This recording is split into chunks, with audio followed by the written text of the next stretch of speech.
back with more Buffy. This is episode 10 of season 7. Very excited to carry on, see what's going to happen next. Last episode was really good, and we ended off with Spike being taken by the first, who have kind of revealed themselves as, I assume, the big bads. So they're back in town, causing some shenanigans, and they've taken Spike, spilled a bit of his blood, and there's this weird vampire-y thing that I assume is going to be the threat of the episode, or the next few episodes, or the rest of the season. I'm not really sure. So I'm excited to find out a bit more about, you know, what that entails and what their overall big plan is and why they're doing everything they're doing, stuff like that. And yeah, really liking the kind of story of this season so far. Some really great episodes, and yeah, I'm even enjoying having some of the trio around, which I can't believe I'm saying. I'm actually really enjoyed Andrew's stuff in the last episode, and I remembered his name, so 10 points to me. And yeah, I really like where they're headed with this story, and yeah, just a really strong start to the final season. So hopefully they can kind of continue that strong run for the rest, because we're nearly at the halfway point, so things are really going to start escalating very quickly very soon. And we've already had quite a bit of escalation already, so it's all exciting. I'm very intrigued to see what's going to happen next, so let's get into it. Maybe he's just faking so he doesn't have to answer any more questions. Or maybe he's in a different state. He'll come to when he comes to. Keep reading. It's going to be an extra hour now. I'll ask you, Spike. Can I get you anything else, baby? How about some tea? Shit. Ah. Huh? You need to wake up. What? You're dreaming. Buff, wake up. Kick a dog when he's down. That was always your style. Oh. Got it covered, he does. That's like Gollum. Maybe if you threw hot water on him? Good thinking. Oh boy. Whoa, hey, hi. What are you thinking? Nothing. That wasn't there before. I had nothing to do with that. Thanks for clearing that up. Because otherwise we might have thought you're up to no good here at the Satanic Manhole cover. Yeah. You killed your best friend. It's like in Wonder Woman issue 297, 299. Catacombs, yeah, with the skeletons. That was cool. Move this way. So what next? So that's the trouble. So many of these characters could get along so well, but things always get in the way. Apparently somebody left this in the courtyard and I was just returning it. We buried a time capsule. They've got all these believable excuses. I was about to do a locator spell. See if we can find the first. Oh. I felt it. It was Oh shit! Uh-oh. Uh-oh. Uh-oh. Uh-oh.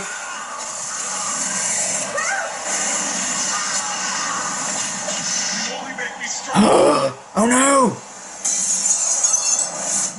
I don't want to hurt anybody. Please, Buffy. Don't let it make me. I won't. I promise, okay? I promise. Aww. Oh. I know what we're doing. Can't. Giles. Nice place. Bit of a mess. Oh, a lot just happened. Potential slayers. Waiting for one to be called. The others were murdered. Oh. To erase all the slayers in training and their watchers, along with their method. And then Faith. And then me. And with all the potentials gone. They bringing Faith back into it? I mean, she's in prison, but how did Giles survive? The council knows no other way. And it cost them their lives. Go on. Can we gag him? Yeah, I was about to say that. Very little. You can't do anything about it. The first is unlike anything we've faced before. There's evil, and then there's... Well, it is like something you faced before. The first. You're the only one who has the strength to protect these girls and the world against what's coming. But no pressure. Yeah, I was about to say no pressure then. That's it. We need to get Faith. We need to get Angel. We need to get all the people in Angel. We need everyone. Get Riley and his awesome wife. Well. Ah, Christmas. I miss you. I miss you too. Oh. I miss you, So 3. Follow Buffy. You want to do the sleeping arrangements? Okay.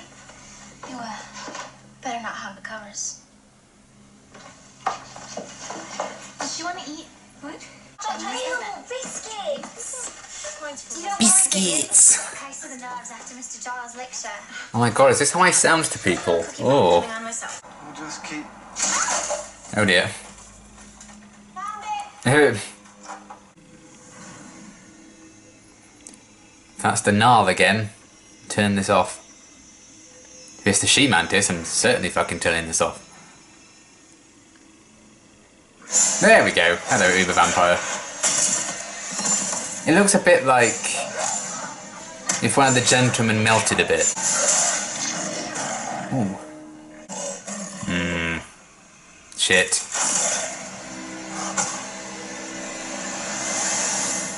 Well, that's just cheating, isn't it? Ooh. Ooh!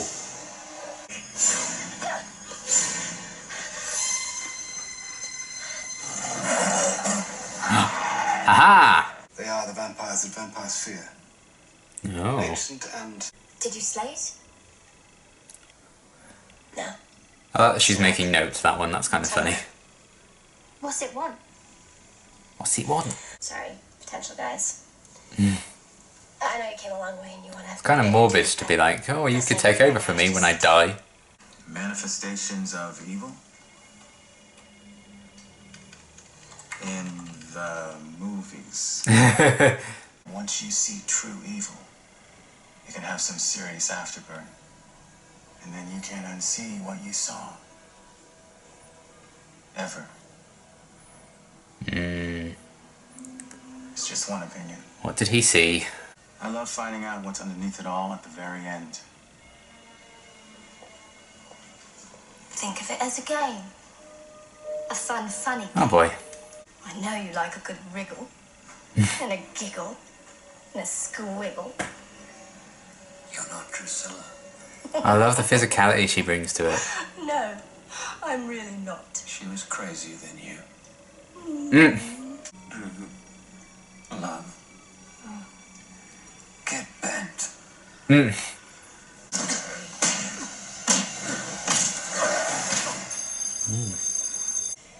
Buffy, what happened?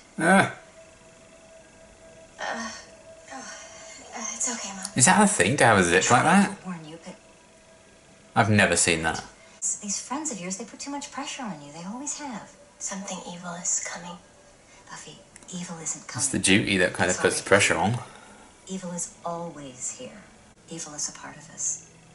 All of us. It's natural. And no one can stop that. No one can stop nature, not even... Thanks, Mum. No, don't go. Roger? Roger, see? I knew that. Oh dear. Roger that.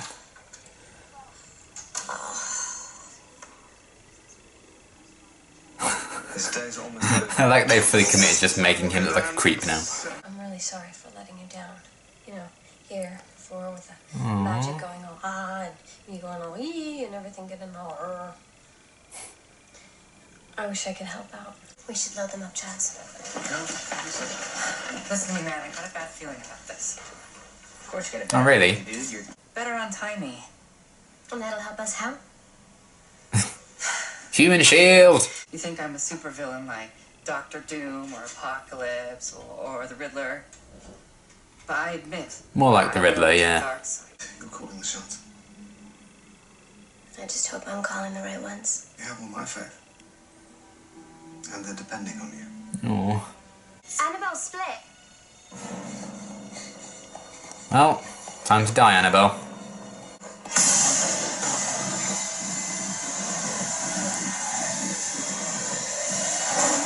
That was clever, wasn't it? Oh.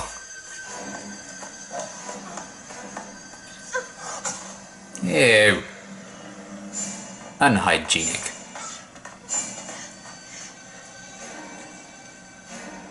Why am I more disturbed by spit blood and them drinking that than just normal blood?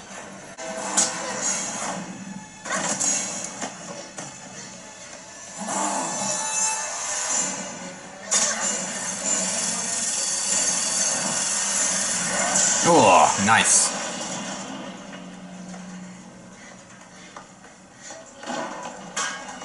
Of course. Don't stop to look back. Look it. Oh. What makes you think you will ever be any good at all in this world? She does. Because she believes in me. Oh. He can believe in her belief. We could make plans as we always do, but the truth is... Oh, look at her. There is no back. Die? I don't think so. I don't know. Been there, done that. Twice. Can't pretend it's not the end, because it is. And something's always standing on the mouth of hell, and it is going to swallow me whole. Oh. And it'll choke on me. Oh. They're not ready. They want an apocalypse. Well, we'll give them one. Shit. We will find them and cut out their hearts one by one until the first shows itself for what it really is. And I'll kill it myself. There's only one thing on this earth more powerful than evil. And that's us. Huh. Aw. Any questions? Nope. Man, I would follow her into battle. I'd be the first to die, but I would follow her into battle. Okay, really good episode again. Really enjoyed that one. This was, I think, one of the first instances where, you know, when you watch like a final season of the show, and sometimes it will just hit you like, oh my god, this is really finishing. They're really like wrapping things up. I feel like this is the first time I really, really got that from Buffy with this episode. That speech at the end, which was awesome. Buffy gives some damn good speeches, both the show and the character. And just what she was saying about, you know, take the fight to them, and we haven't faced anything like this before, and, you know, the hammer will swallow me whole, blah, blah, blah. It felt like they're building up for this final big battle and confrontation, and I know in a way the story will carry on with like the comics and stuff, which I will cover once the show's done. I'll take a bit of a break. Obviously like do a review of the season 7 and stuff like that, and I'll probably wait until after I've finished Angel to start the Buffy comics and stuff like that. But it's still going to be different, and this is still like an end of an era, and they're really wrapping up the main like live action side of the story, I suppose. I really did get that from that speech at the end. It's actually kind of sad. It's slowly hitting me more and more that the show's coming to an end. I mean, I only have 12 episodes of the show left, which is madness to think after, 2.5 years. So yeah, I really got a sense of that from this episode, properly and truly. And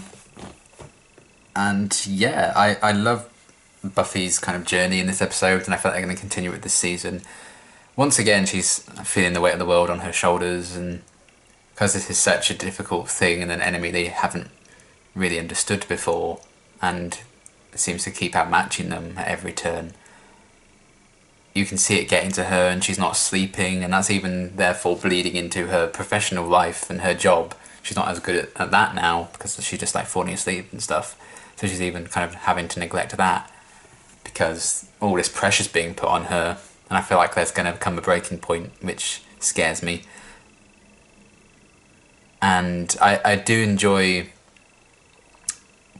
when Willow was kind of saying, I know you need help. You won't ask for it and you won't admit it, but you need help.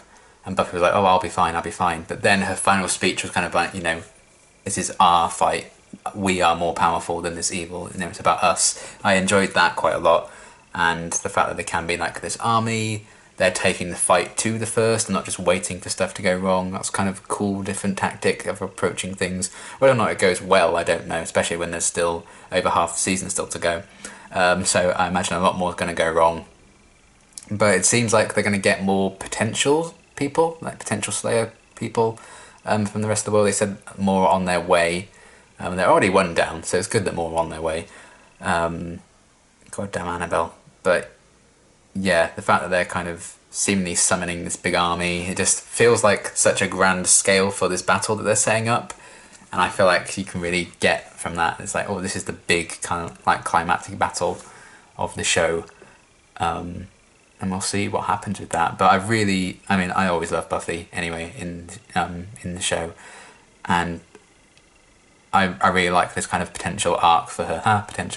This arc for her this season, and the fact that, you know, she's tired, she's been beaten up, she's broken, she's bruised, she's injured, all that jazz, potentially bleeding internally, but she's still not going to back down because this is kind of her duty, and this is, you know, what she was kind of selected to be, and she's still inhabiting that.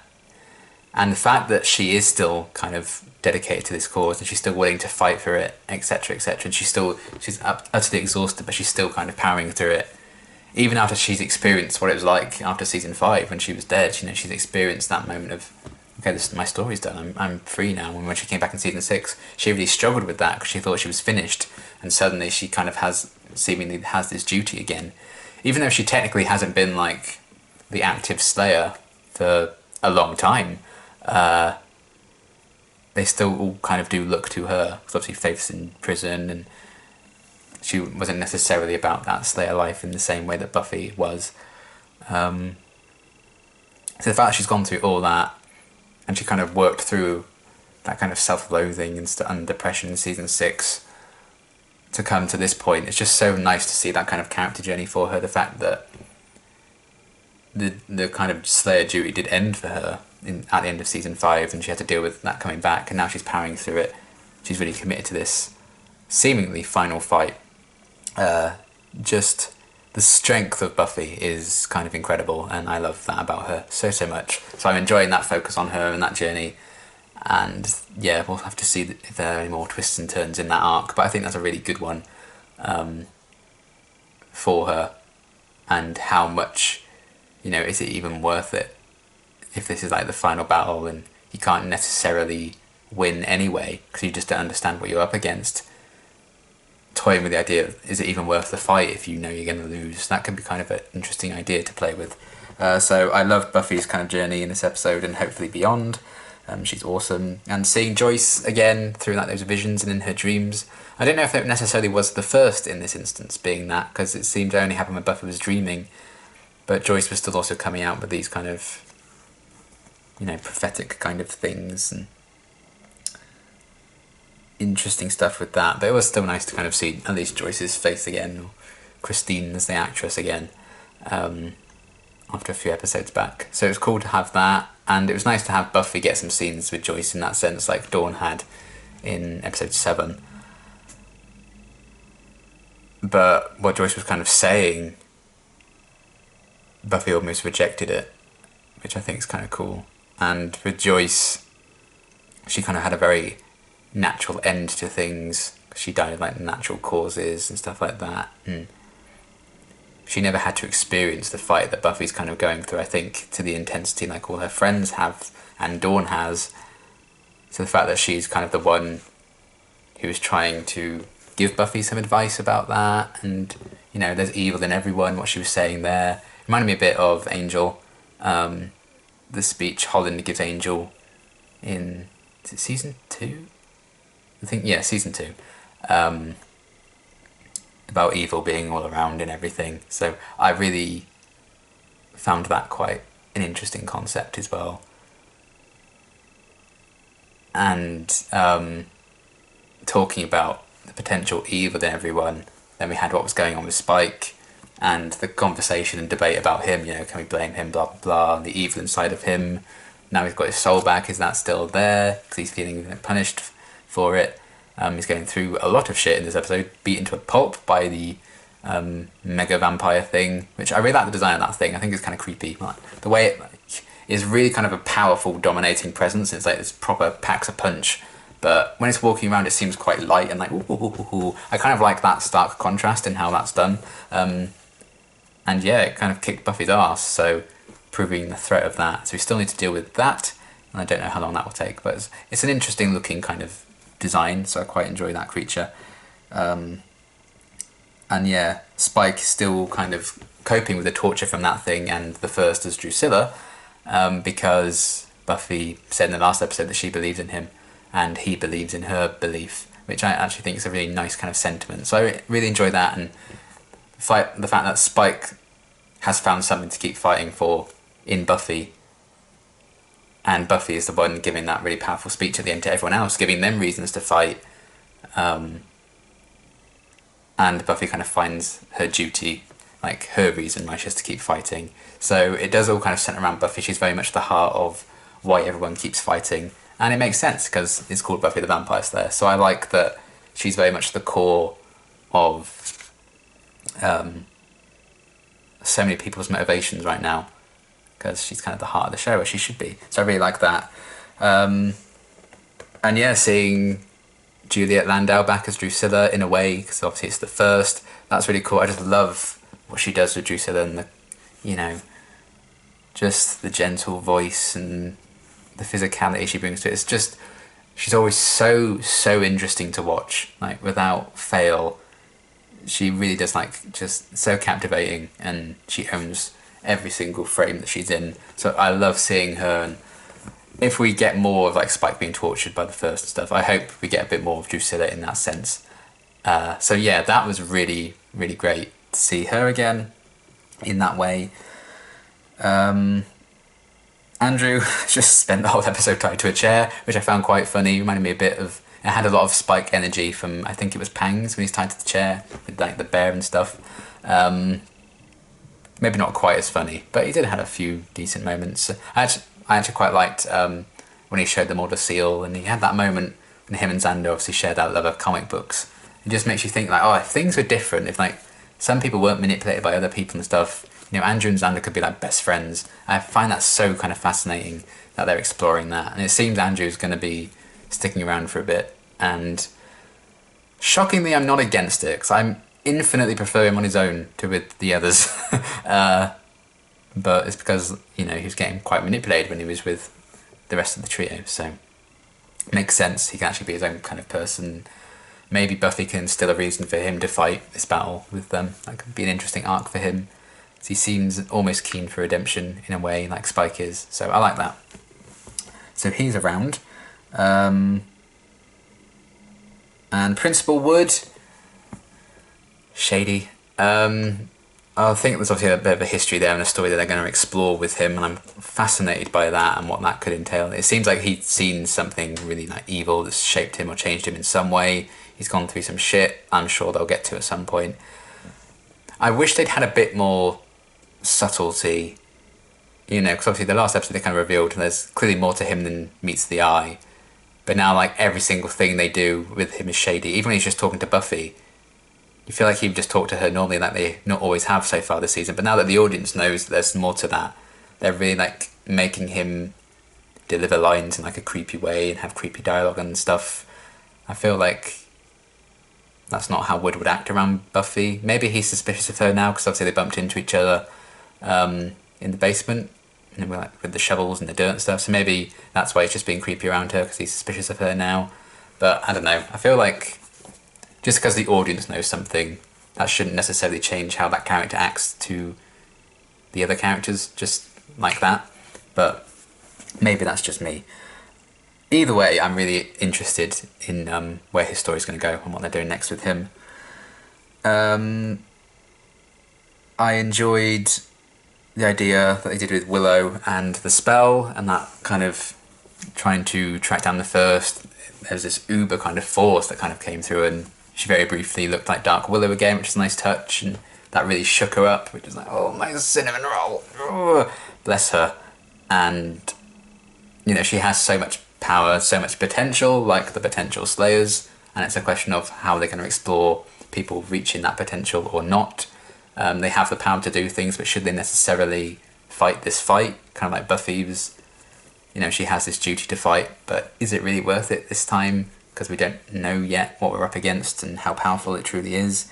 But I liked that moment where they was trying to use magic again, but this being that we're fighting is so powerful. They're doing quite a good job, I think, of setting up just how much of a threat the first can be. And it's also showing Willow's growth, because the presence of Dark Willow for even those few seconds absolutely terrified her, and she's like, I'm sorry, I can't do it. And she felt bad, she felt like she'd let Buffy down. And that, again, bleeds into Buffy's arc, because normally she'd be like, well, I can rely on Willow to at least do some spells and stuff to help me out, but even that may not be a possibility right now because the first is just too powerful. So a lot of the pressure, again, is being mounted on Buffy, and Giles saying, you know, we're all looking to you. You have to look after these Slayers, etc., etc. And now that one of them's dead, Buffy's going to feel guilty about that. So they're continuing to pile on the pressure there. So I'm sure that she's going to snap at some point. And yeah, I think it was Drusilla as the first who said, like, oh, she mentioned something like a game without rules, which I thought was interesting. Given like the uber super vampire thing, and Buffy staked it but it didn't die, so that's not how the rules work, and there kind of that vampire breaks the rules in that sense. And I enjoyed Giles kind of describing they're the vampires that vampires fear. It's like a true pure vampire in a sense, like a Neanderthal vampire, which is an interesting concept. I like it when they explore like different types of vampires in that sense, so that was really cool. And having Giles back, I was kind of nervous because they didn't explain how he like got away from being attacked at the end of episode 8. They just kind of completely glossed over it. So I was like, is this like not actually Giles? Is this like the first like pretending to be Giles? But if it was, why would they bring these like Slayers along? Because they'd have to be like manifestations too, I suppose, maybe, or they'd be manipulated by this fake Giles. But given that we as the audience and the main characters didn't know these girls before, I don't think it would make sense for them to be brought into it if this was like fake Giles or dead Giles or whatever. So I do think that is just generally Giles, and I hope we get some answers either way about that fairly soon, because that was odd to gloss over that if it is just Giles, but I feel like it is, because, you know, he helped Buffy and went to like the first layer or original layer with her and everything. So I don't know, that was very odd, and giving an exposition about the uber vampire, I feel like the first wouldn't do that in Giles's guise, unless it actually was Giles. So that was kind of odd, but either way, it seems we do have Giles, so it's nice to see him. And the idea of like the potential Slayers, and they were the women being killed at the start of the season, so getting some answers there was really nice and satisfying. I mean, some of the accents weren't wonderful. That was a bit jarring, but what can you do? So I do kind of like that idea of having these girls who may become the Slayer one day and may get chosen to be the next Slayer, all coming along and having to fight them because the first are trying to kill them all. I really do enjoy that idea, and again, just assembling the army. And the show's always kind of messed around with the idea of the Slayer, because Buffy hasn't really been the active Slayer since the end of season 1 anyway, because then they brought like Kendra into it, and then they brought Faith into it. So I kind of find that fascinating whenever they change it up in that sense. And we've had like the first Slayer pop up, and we've seen a bit of that, and now we have like potential Slayers, just adding to that kind of lore in that way. So that could be an interesting thing if we meet more potential Slayer women. And again, continuing Buffy's arc, applying the pressure on, because that's more and more people she needs to defend. On top of the people she already has around that she really cares about and loves, and you know, her little sister, etc. So that could be an interesting thing to see where they go with that. And yeah, I imagine more will probably get killed and stuff, because we still have like, most of the season left to go. So I'm not quite sure where they're headed with all this yet. But I feel like maybe we're going to have like Buffy training all these Slayers up to like help out in this big final battle, which could be cool to see Buffy almost become like a Slayer teacher, because she's already broken the boundaries of what they perceive the Slayer to be so many times anyway. You know, she's lived a lot longer than most Slayers. You know, most Slayers died like 17, 18 or whatever, and she's in her 20s now, so she's already kind of broken the mold with that. She kind of separated herself from the council years ago as well in like season 3, so that was very different. She's died twice and come back again, different. And now she could also continue to break the mold by actually really truly interacting with other Slayers beyond just like Kendra and Faith and stuff. She actually could like train some up and like talk to the next generation. And I did enjoy that she was like we can't let them be like shied away from this, because this could happen to them one day. They could learn all this stuff. So she wanted Giles to openly talk to them about what this vampire was. I really liked that, because I'm sure that's what she would have appreciated as well, back in the day when she was first starting out. I'm sure she would enjoy that kind of intel. So she's passing on what she would have liked, I think, if she had the chances when she was younger. So all of that's really cool, and the potential Slayer idea does intrigue me. So we'll see where they go with it. Yeah, as long as it doesn't get like too crowded, and we still like focus on like our main characters, of course. So yeah, that was that. Really good episode overall, pretty solid, and I look forward to seeing where they're gonna take all this next for the rest of the season as we head to like the halfway mark. Very exciting, and yeah, we'll see where they go with it. My next reaction, that's the end of this current cycle, but the next cycle I believe is episode 11 of Buffy, and then episodes 7 and 8 of Angel. I believe that's what's next. So yeah, looking forward to that, and until my next reaction, thanks for watching.